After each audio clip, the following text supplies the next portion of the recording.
Lancement hier à Tinkodogo des travaux des infrastructures du 11 décembre 2019. Plusieurs types d'infrastructures comme la salle polyvalente, le stade régional, les routes bitumées, le siège de la RTB2 Centre-Est et les logements seront réalisés au cours des prochains mois. Le ministre d'État, ministre de l'administration territoriale, de la décentralisation et de la cohésion sociale a lancé les travaux. Roger Bebamba Amadou Ardo Diko. Cette trentaine d'infrastructures socio-économiques, éducatives, sportives et de communication seront réalisées grâce au financement de l'État et de ses partenaires à hauteur de 30 milliards de francs CFA.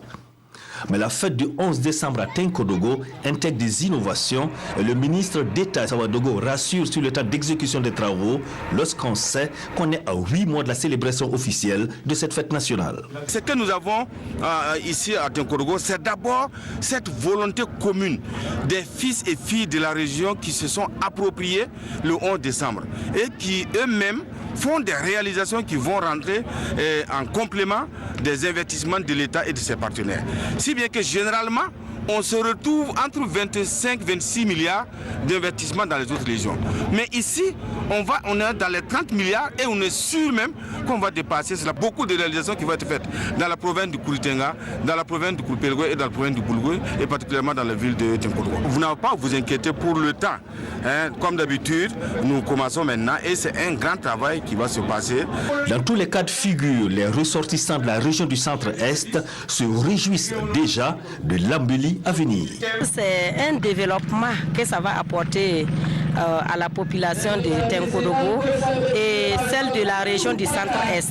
Parce que vous savez qu'il y aura beaucoup d'infrastructures qui seront construites, et à commencer par la salle polyvalente, le terrain omnisport et les cités forces vives. Et au niveau de Tinkodogo, ça va augmenter l'économie.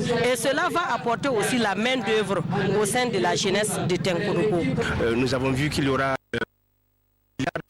le gouvernement va mobiliser, c'est important. Les travaux seront réalisés dans les 3 provinces qui composent donc la région du Centre-Est et du coup nous pensons que c'est une opportunité pour quand même cette région qui est une région qui compte en termes de potentiel socio-économique pour l'ensemble du Burkina Faso. Les représentants des institutions partenaires telles la LONABE, la CNSS, l'ONIA et la SONABEL étaient présents à Tinkodogo pour réaffirmer leur engagement pour la réussite de cette fête nationale.